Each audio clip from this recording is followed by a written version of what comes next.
Hello and welcome back to the channel. Today I wanted to take a look at a PlayStation 1 classic that seems to have been forgotten about as time's gone on. It's a game that I have a lot of nostalgia for, and I'm sure many of you guys have as well. It's actually the very first PlayStation game that I ever played growing up, and it's one of those games that, even though it hasn't really been in the limelight very much, I think actually still holds up pretty well today.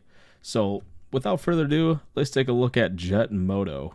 Here's my copy of Jet Moto. I know it's kind of a plebs copy. It's the greatest hits, but pretty good, clean condition. Take a little look at the back art here. Brutal, all-terrain racing. Gut-wrenching 3D tracks.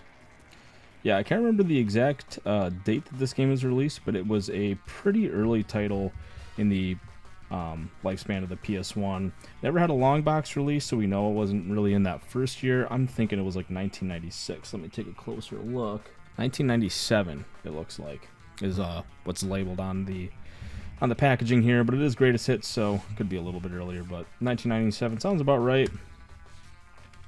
So what's really cool about the of course, there's an advertisement for Jet Moto 2 once this one came out. They were rapid fire releasing these games pretty shortly, like one after the other here. And actually, it was kind of funny. I don't know how well this is coming in on the camera, but the actual artwork or the graphics seem pretty far off from what we get as the final product in Jet Moto 2. So I wonder if this was almost like an early beta version that they were taking snapshots of before the game came out to get people excited. But always love cool inside art on some of these games. So Jet Moto 1, pretty decent game. Yeah, it isn't really like the peak for Jet Moto yet. I think that's probably the sequel. There's like too many racers on the track. I think there's 20 racers. And not only does it kind of affect the gameplay, but it also affects the graphics pretty negatively as well. This game looks a lot worse than the sequels do. And honestly, having so many racers on the track really makes this game kind of a slog sometimes. There's a couple tracks that I call figure 8 tracks where you will do like a little roundabout after going straight, and then you'll be coming back in the opposite direction that you were coming in before. And it's not like there's actually any lanes, so if you're up in front and there's some people lagging really far behind, there's a pretty high chance you're going to end up having a head-on collision, which can make basically all those figure 8 style tracks super miserable to race in. For the most part, it's a pretty solid game. I don't have a lot of complaints. I just feel like it's hard to come back to this one because it gets done a lot better in Jet Moto 2. And Jet Moto 2 gives you the opportunity to unlock all the tracks from the first game by putting in a cheat code. Or in the Greatest Hits edition, which we'll get to at some point, they're already pre-unlocked for you. So, you know, not that this is a bad game by any means, and it's kind of got some gameplay differences in terms of like the mechanics over Jet Moto 2, so it does have some merits. For another example, the booster in this one is kind of different. You don't have a meter. You get 3 boosts, short little boosts, every lap. Where in Jet Moto 2, you have more of a bar that you can use. So you can use it all up at once. You know, use it 20 times just by tapping it. Whatever you feel like doing, which, my opinion, is an upgrade in Jet Moto 2, but... So yeah, I mean, I kind of want a Black Label copy of this at one point. Honestly, it's a little hard to find compared to the Greatest Hits. I mean, that's usually the case for almost every PlayStation 1 game, but especially for this very first Jet Moto game, I feel like it very quickly got a Greatest Hits release after the original one, and that just seems like the primary way that everybody went out and purchased it. My biggest memory of playing this game was I was getting babysat by somebody.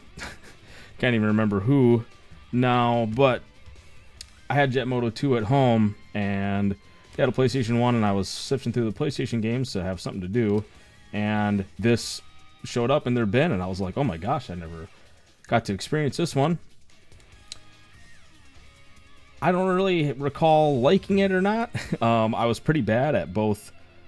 I mean, the original and Jet Moto 2, they're really difficult games, but yeah, that's about the only memory I really have ever playing this original one. Now we have, I think, what's widely considered the best in the trilogy, Jet Moto 2. And there's a lot of reasons why, kind of some of the ones I named before. Graphics are improved. As you can see, I have a black label copy here, which is kind of nice. And I will get to why I specifically have a black label copy in a minute. But I always loved the artwork on this one. I mean, not that the artwork on the first game was bad at all. I like the hand-drawn characters racing and stuff like that. I mean, the original art was pretty cool, but there's just something so like subtle and sleek about this one. It's just the lone Jet Moto racer with a black backdrop. I don't know, it just seems a little more like you're a little more curious when you look at this cover, and on the black label copy especially, it just looks like really slick together. But take a look at the back here. 3D racing like never before. Yeah, I guess probably a little different than the first one, and you could say never before, sure. Extreme all-terrain racing. Yeah. I don't even know if they actually advertise that you can play the original tracks in here. Doesn't look like it. They label all the 10 new tracks that come out in this game, but don't name that they actually have the original tracks all available in here. That's a secret little code you got to put in to get that. I also just love this logo compared to the original. I mean, the gold kind of trim, embossed, it just looks awesome. Take a look at the game here. You can tell it doesn't look too different from like a typical greatest hits game. I think instead of doing like the prints on the covers, they did these to kind of save a little bit of money. Greatest hits, usually they turn to black and white. This one's like a bluish purple shade, however you want to look at it. Cool Borders 2 advertisement on this one. See what the art is. That's awesome. That's one of my favorite things actually about these games. Is I don't know who the artist was for the first two Jet Motos, but I absolutely love the artwork. Yeah, outside of the main differences that I was naming off earlier, this game just feels a lot better to control as well. The mechanics are pretty greatly improved over the original game. The original, you would pretty frequently find yourself kind of like, not straight, but more cockeyed once in a while, and you can never get it to straight out. Never really had an issue with that in this game. Actually, this manual is so crisp. It kind of wants to shut on its own. It's almost like it's never even been opened before. So it's a really clean copy I have. I'm super happy about it. But yeah, outside of that, there's more things to do as well.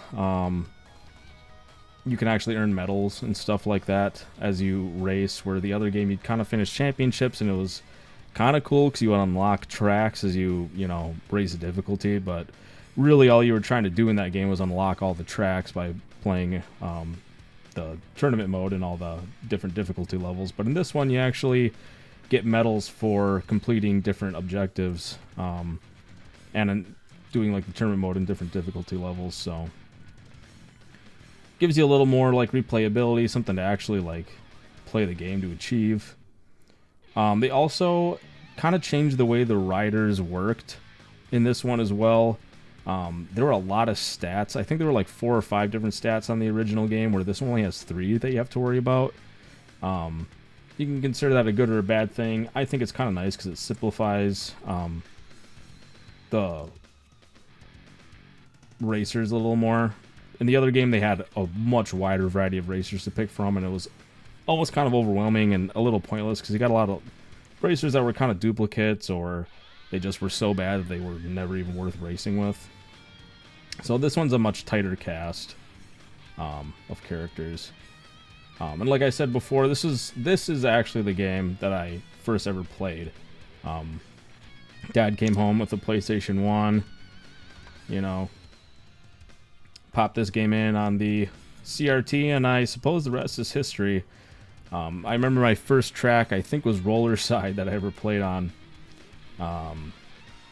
Just captivated me. It was like so cool, and actually it's still one of my favorite tracks to this day. The way that track, that's actually one mechanic I forgot to even mention, is the grappling. A lot of the turns in this game are really tight, and they didn't do a great job with the turning in these games. I don't know if they just wanted them to feel a little loose, but their solution to really, you know, tight hairpin turns was to add these little grapples that you can grab onto by pressing circle, and you have a meter for how long you can grab onto it for, and it sort of magnetizes you in towards itself to help you get around the corners. And that's actually one of my favorite mechanics in this game. Getting good with the... got some of the stuff here, but yeah, getting good with the grapples is really the key, in my opinion, to racing successfully in Jet Moto.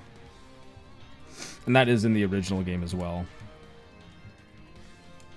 Yeah, outside of that, there's not much more to say. It's just a tighter, cleaner game. I think the tracks are a little more well designed. We have less of the figure eighting, and even when we do a figure eight style kind of track, the course tends to be a bit wider and give a lot more room to the racers to kind of maneuver around each other, where there's, I think it's called sewer slide swamp. I don't want to say the actual word out loud, but there's tons of trees and stumps in the original game, and it is just a pain in the butt to, you know, dodge all these different obstacles and keep out of the way of the other oncoming racers at the same time. It just feels almost impossible. We also have the Greatest Hits edition of Jet Moto 2 here as well. So the biggest reason why it's kind of important to have both the Black Label and Greatest Hits version of Jet Moto 2 is there was a mistake made with the launch of the Greatest Hits edition. The studio behind Jet Moto 2 wanted to make the Greatest Hits version something called the Championship Edition, where they were going to make a couple adjustments to the game. One of them being reducing the amount of racers on the track to increase the FPS and increase the speed of the game. They were also going to be unlocking all of the tracks straight from the start, rather than making you put in a code to unlock the tracks from the original game, which is kind of nice. I can't remember some of the other changes, but the big one was the increased frame rate that they were going for, and I think they wanted to do a couple other changes, but Sony pretty quickly told them, no, the Greatest Hits versions of these games needs to be exactly like the Black Label version that was released. Just send us the original Black Label version that you had launched with before. They, I believe, sent in the Championship Edition first as a proposal, which Sony denied, so then they did end up sending them the Black Label version, but somewhere along the line, whoever was supposed to be taking care of which Jet Moto version to launch, or whatever had both discs, put in the wrong disc for production. So the Greatest Hits version of Jet Moto 2 is that Championship Edition that they were wanting to release. Sony got upset about it, but things were a little too late. And actually, when you boot up the Greatest Hits version in your PlayStation, it will say Championship Edition right on the home screen. So you'll know for a fact that you indeed do have the Championship Edition. Just really cool fact, even though it looks like they actually even got some new art. That is such awesome artwork. So that's the actual Championship Edition artwork as well that you get at the home screen. Different than the home screen on the original Jet Moto 2, but this Greatest Hits version, I believe, is the one I grew up with.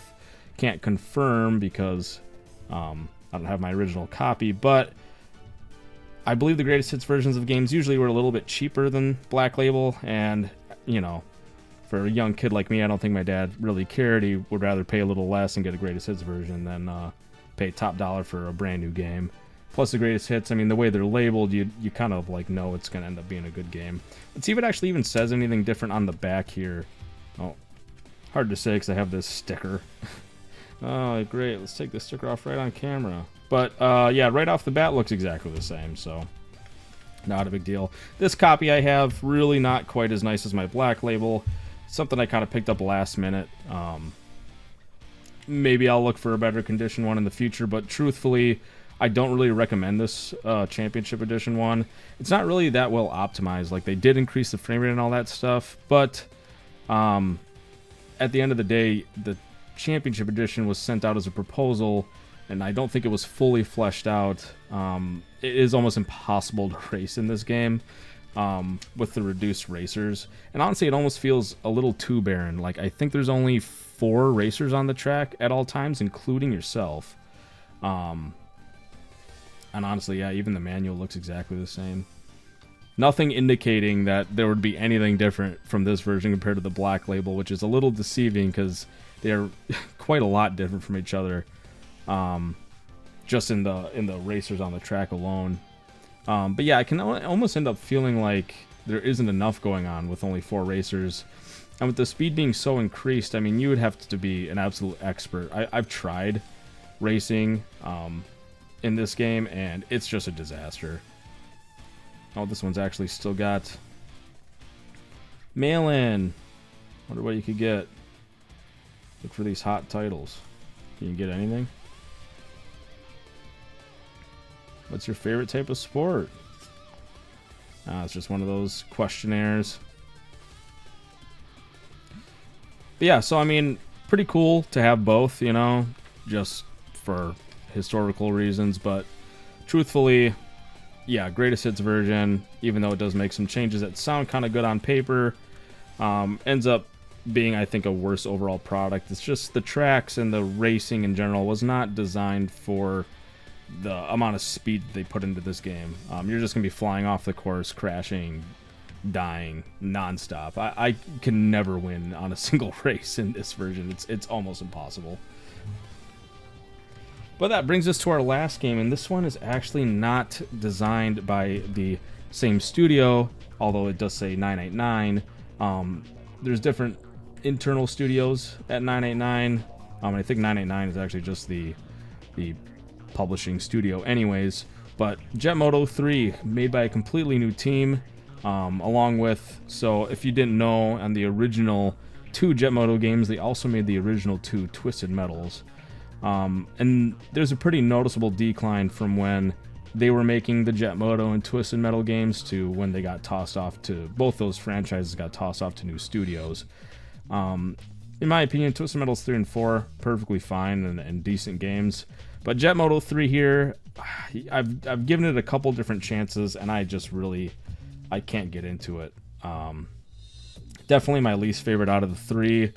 I think the biggest issue with it is definitely like the track design. Actually, I got a super minty copy of this one too. Kind of nice, even though it's a game I don't really like. Decent inside case art. They did away with all of the artwork from the original 2, and they went fully polygonal with all the art, and it looks pretty awful. I'll be completely honest, and it definitely has aged worse than that original artwork. But I think even at the time, this decision probably didn't go over well with people. I remember reading an interview about the team that designed this game and the director. He was like, oh, you know, we made much better looking polygons and the, you know, racers look better and everything, but I don't know if this is controversial or not, but I think the game genuinely actually looks worse than the second game, even if there are more polygons going on. Everything just looks like it's made out of like Play-Doh or something. It's hard for me to give this game really any compliments. And then it starts off okay. The first like handful of tracks are pretty decent.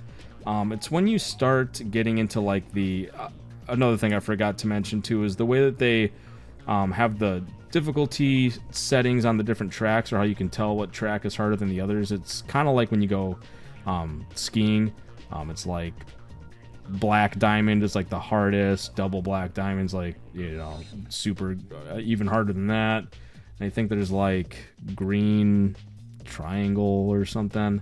But yeah, they basically use a skiing metric to label the difficulties of the different tracks. Kind of a unique and cool take. But yeah, the easy tracks in this game, perfectly fine, fun to race on even. I at first, when I went back to this game, I thought maybe, and you can see how terrible this art is, but I thought maybe I was too harsh on it. Maybe I was, you know, too nostalgic for the second game, and just because they made some changes, I was being a little harsh. But once you start getting to like the Black Diamond courses, which there are a lot of them, I think there's 5 or 6 black and double Black Diamond courses, their idea of difficulty makes honestly like no sense to me. The tracks are abysmal to race on, almost impossible, and when you're going through them, the optimal path on almost every track is to try to like find little shortcuts to cheese it, to bypass all the annoying stuff. And there's a lot of them where if you crash, you have to have enough momentum to make jumps to other platforms. And, you know, unless you're an expert on the track, especially if you're racing on it the first time, you're gonna make mistakes. And the respawn points don't let you pick up enough momentum to even make certain jumps, which can just lead you to backing up the vehicle, trying to gain momentum, missing the jump, rinse, repeat 5 times plus until you finally get it. And by then, I mean, the CPU racers are, you know, well and way past you, and you've already definitely lost the race. So it kind of can end up feeling like one mistake just ends your entire run on any one of those tracks. And, you know, and they're just not designed very well. I mean, I don't know who was playtesting them or if there was even that much time to playtest them. Like I said, these games did come out in pretty quick succession from each other. So either the playtester was just extremely good at the game, or he was a developer, so he didn't realize, you know, how frequently people were going to be crashing, or where all the different locations were that people were going to be crashing. But yeah, I don't know. I could just be a scrub and really bad, but, you know, I didn't really have as much struggles in the first 2 games, and I think those are pretty notoriously difficult, but this one I really struggled. So I think it is more this game and not so much, you know, my inability to be good at it. Even though I was more willing to get good at the other, the other 2, not so much this one. So yeah, what year did this come out? I believe it was 2000, but I would need to double check. 1999, yeah. So these were coming out like 1 year after the other. Way too quick, in my opinion. I think it kind of is what led to this quality decline. But that'll basically do it for this video. I just kind of wanted to do a quick little kind of, you know, retrospective, if you will, or just a remembrance of this really classic trilogy of games. Maybe the first 2, not so much the third one. But yeah, I guess just to end it off, thank y'all for watching the video today. If you like the content, please give it a like and consider subscribing. I'll probably be doing a more in-depth retrospective of this series, because there is one more game that was never launched that I actually did a little bit of research on, that I'd like to show to the world, but that's going to be a bit of a longer video project than what this was. So once again, thank you guys for watching, and I'll see y'all in another video.